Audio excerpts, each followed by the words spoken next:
Professor साहब के घर में शोध ही शोध बिखरा पड़ा था। चारों तरफ रिसर्च हो रही थी। दो छात्र किताबों से कुछ उतार रहे थे। एक छात्रा उत्तर पुस्तिकाएं जांच रही थी और दूसरी सब्जी काट रही थी। ये सब रिसर्च स्कॉलर थे।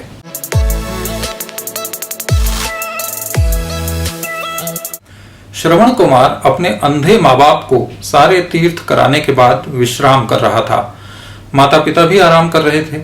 एक दिन श्रवण कुमार के पिता ने कहा, वत्स, तेरे जैसा पुत्र पाकर हम धन्य हो गए। तूने खुद कष्ट उठाकर हमें तीर्थ करवाए, देशाटन करवाया। इस चक्कर में तेरी पढ़ाई लिखाई भी नहीं हो सकी। लेकिन बेटा, एक तीर्थ अभी बाकी रह गया है। श्रवण कुमार ने जम्हाई लेते हुए जेब से नक्शा निकाला। उसने कोई तीर्थ नहीं छोड़ा था। पिता बोले, परेशान न हो वत्स, ये तीर्थ दूर नहीं है। शास्त्रों में शिक्षा को भी तीर्थ बताया है। तू हमें शिक्षा के किसी मंदिर में ले चल। आचार्यों की वाणी सुनकर मन तृप्त हो जाएगा। कुछ ज्ञान चर्चा भी होगी। श्रवण कुमार ने कहा, आपकी बात उचित है पिताजी। देश में सरकार ने शिक्षा के लिए हर शहर में विश्वविद्यालय खोले हैं। कहीं कहीं तो दो दो तीन तीन खोल डाले गए हैं। लेकिन वहां ज्ञान चर्चा हो पाएगी, इसमें मुझे संदेह है। आप कोई और तीर्थ कर लें, मैं ले चलता हूं। पिता ने सोचा श्रवण कुमार थक गया है और अब इसका उन्हें लटका कर चलने का मन नहीं है। वे बोले, कैसी बात करता है तू श्रवण। तक्षशिला और नालंदा की परंपरा है अपने यहाँ। विश्वविद्यालयों में तो चिंतन ही चलता होगा, और चल ही क्या सकता है। वहां तो विद्वान ही विद्वान होते हैं। वे तो शोध के केंद्र हैं बेटा। तू एक बार हमें लेकर तो चल। मरता क्या न करता। श्रवण कुमार ने माता पिता को लटकाया और नगर के विश्वविद्यालय के द्वार पर पहुंच गया। पिता बोले, श्रवण, ये कोलाहल कैसा है। अभी विश्वविद्यालय कितना दूर है। श्रवण कुमार ने कहा, पिताजी, विश्वविद्यालय आ गया तभी आपको कोलाहल सुनाई दे रहा है। हम लोग एक यूनिवर्सिटी के द्वार पर खड़े हैं। अभी अभी नया सत्र आरंभ हुआ है। यहाँ हजारों विद्यार्थी इकट्ठे हैं। श्रवण की माँ बोली, बेटा, हम तो जन्मांध हैं। तू ही बता दे यहाँ क्या हो रहा है, हम तेरी आंखों से ही देख लेंगे।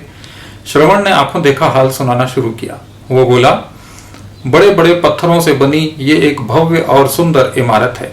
हम लोग इसके द्वार पर खड़े हैं। इसे विश्वविद्यालय कहा जाता है। द्वार लोहे का है और उस पर कपड़े की लंबी लंबी पट्टियां लगी हैं, जिन पर पुराने छात्रों के नाम छपे हुए हैं और वे नए छात्रों का अभिनंदन कर रहे हैं। नए छात्र छात्राएं सकुचा रहे हैं। वे सभी आधुनिक परिधानों से सज्जित हैं। छात्राएं यहाँ आने से पहले ब्यूटी पार्लर नामक एक और तीर्थ पर जाकर आई हैं। कई छात्रों के कानों में कुंडल हैं, हाथ में सिगरेट, ढेरों दुपहिया और चौपहिया वाहन खड़े हुए हैं। किसी के भी हाथ में पुस्तक या कलम नजर नहीं आ रही। विश्वविद्यालयों में अब इन अनावश्यक वस्तुओं को लाना कोई जरूरी नहीं समझता। श्रवण बोलता रहा, अब मैं देख रहा हूँ नारे लगने लगे हैं। छात्र प्रवेश नीति में बदलाव की मांग कर रहे हैं।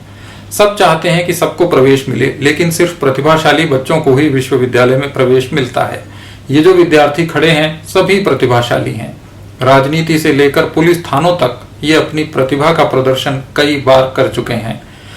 पिताजी, अब पुलिस आ गई है। शासन ने पुलिस को बल और विद्यार्थियों को बुद्धि दी है। दोनों साथ नहीं रह सकते। कभी बल जीतता है तो कभी बुद्धि। श्रवण कुमार बता ही रहा था कि छात्रों का एक रेला आया और उसे अपने साथ वहां ले गया। रेला कुलपति के कार्यालय के बाहर खड़ा हो गया। कुलपति पिछले वर्ष छात्रों द्वारा तोड़ी गई कुर्सी पर बैठे हुए थे। उन्होंने टेलीफोन किया, पुलिस आ गई। नारे बढ़ते गए। उन्होंने फिर फोन किया और ज्यादा पुलिस आ गई। ये फोन इसीलिए लगाया गया था और कुलपति इसी तरीके से छात्रों की समस्याओं का वर्षों से समाधान करते आ रहे थे। श्रवण कुमार के पिता बोले, वत्स, कुछ जलने की गंध आ रही है। क्या जल रहा है। श्रवण ने कहा, पिताजी, कुलपति का पुतला फूंका जा रहा है। ये उसी की गंध है। यहाँ मांग बाद में पेश की जाती है, पुतला पहले फूंक दिया जाता है। ये रस्म है पिताजी। तभी सड़क पर शोर गूंजने लगा। 30-40 स्कूटर, मोटरसाइकिल और 5-6 जीप धीरे धीरे चलते हुए गुजर रहे थे। इनमें कोई भी विद्यार्थी नहीं था और वे एक विद्यार्थी के समर्थन में लगातार नारे लगा रहे थे। श्रवण कुमार ने कहा, छात्र संघ का चुनाव होगा ना पिताजी, ये उसी की तैयारी है। गांवों से लोग आकर प्रचार करते हैं। बड़ा जनप्रिय विश्वविद्यालय है। पिताजी ने कहा, बहुत हो गया बेटा, तू हमें किसी आचार्य के पास ले चल, कुछ ज्ञान चर्चा करेंगे। तू बालक है, ऐसी कोलाहल वाली जगह पर क्यों ले आया। पहले आचार्यों के दर्शन करने चाहिए थे। श्रवण कुमार पूछता ताछता एक आचार्य के घर के बाहर पहुंचा। इस विश्वविद्यालय में आचार्यों के सुंदर आवास बने हुए थे। सबके बाहर बगीचा था और सब आवासों में कारें भी थीं। आचार्य जी के घर पूछने पर पता चला कि वे शाम से पहले नहीं मिल पाएंगे।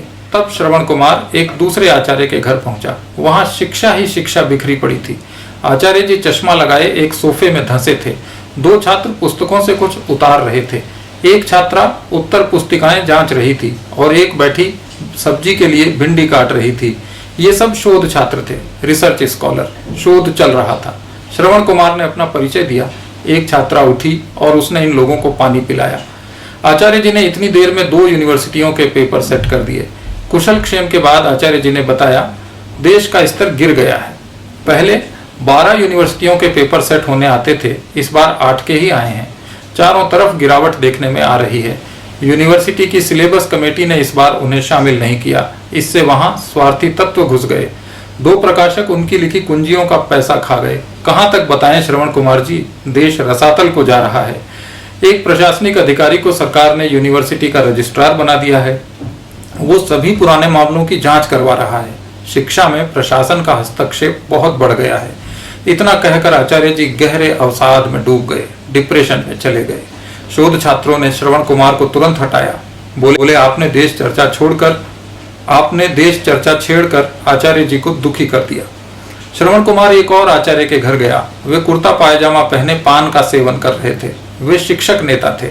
उन्होंने श्रवण कुमार को भी पकड़ लिया और साथ ही वहां ले गए जहां शिक्षकों की हड़ताल चल रही थी। उनकी एक ही मांग थी, वेतन बढ़ाया जाए। श्रवण कुमार के पिता ने कहा, आचार्य जी, शिक्षा नीति में बदलाव की मांग भी तो करिए कभी। छात्रों के हित में भी कोई योजना बनाइए। सरकार से कहिए कि जो अध्यापक पढ़ाते नहीं हैं उन्हें दंडित किया जाए। शिक्षक नेता बोले, सब करेंगे महाराज, सब करेंगे, वेतन तो बढ़े। वैसे हम सिर्फ वेतन बढ़ाने की मांग ही नहीं कर रहे हैं, हम ये भी कह रहे हैं कि कक्षा लेने का बंधन समाप्त किया जाए, कॉपी जांचने की दर बढ़ाई जाए। ये लोग कुलपति का घेराव करने में व्यस्त हुए और श्रवण कुमार फिर सबसे पहले वाले आचार्य के घर पर पहुंच गया। इस समय वे घर पर थे। 55 छात्रों को ट्यूशन पढ़ाने के बाद उन्होंने अपना मुंह श्रवण कुमार की ओर घुमाया और बोले, कहिए कोई काम है श्रवण कुमार जी? क्या एडमिशन ले रहे हैं? मुझसे तो इस मामले में कोई मदद नहीं हो पाएगी। मुझे कल अहमदाबाद जाना है, वहां से भोपाल, फिर सागर और कानपुर, सभी यूनिवर्सिटियों में व्याख्यान देने हैं। मैं विजिटिंग प्रोफेसर हूँ, बहुत दौड़ना पड़ता है। उन्होंने श्रवण कुमार और उसके माता पिता के चरण छुए और कहा, आशीर्वाद रहे तो कुछ विदेशी यूनिवर्सिटियों में भी इस साल हो आऊं। इतनी ज्ञान चर्चा के बाद श्रवण कुमार के ज्ञान चक्षु तो खुल ही गए थे, उनके जन्मांध माता पिता के नेत्र भी खुलने लगे। उन्होंने साइंस फैकल्टी देखी, जहां 40 साल पुराने यंत्रों और पाठ्यक्रमों से शिक्षा चल रही थी। आचार्य विदेशी रिसर्च पेपर्स की नकल कर उन्हें मौलिक बनाकर देश की रिसर्च जर्नल्स में छपवा रहे थे। इन आचार्यों को समय नहीं था। वे इंजीनियरिंग और मेडिकल प्रवेश परीक्षा की कोचिंग लेने में बहुत व्यस्त थे। इन्हें श्रवण कुमार का नाम तक नहीं पता था। वे लाइब्रेरी में भी गए, जहां सभी पुस्तकें सजी हुई थीं, पढ़ता कोई नहीं था। लाइब्रेरियन ने बताया कि आचार्य ज्ञान से आगे पहुंच गए हैं, उन्हें तत्व ज्ञान हो गया है। प्रोफेसर लोग लाइब्रेरी में नहीं आते। दीमक ही यहाँ की नियमित और लगनशील पाठक है। वो ज्यादातर किताबें पढ़ चुकी है और बाकी पढ़ने में जुटी हुई है। श्रवण कुमार कुछ थक गया था। एक भवन की सीढ़ियों पर बैठ गया। माँ बाप भी सुस्ताने लगे। उन्हें प्यास लगी थी। वो एक नल पर गया। पास ही विद्यार्थी एक कक्षा की कुर्सियां तोड़ रहे थे। जाने कहां से पुलिस आई और ताबड़तोड़ लाठियां बरसने लगी। श्रवण कुमार छात्रों को बचाते बचाते 4 लाठियां खा गए और गिर पड़े। उनके माँ बाप पानी की प्रतीक्षा करते रहे। श्रवण कुमार का फिर वही अंत हुआ जो पौराणिक काल में हो चुका था। तब वे दशरथ के तीर के शिकार हुए थे। तब दशरथ ने प्रायश्चित किया था। इस बार कुलपति उनके माता पिता को 5 लाख रुपए का चेक दे आए।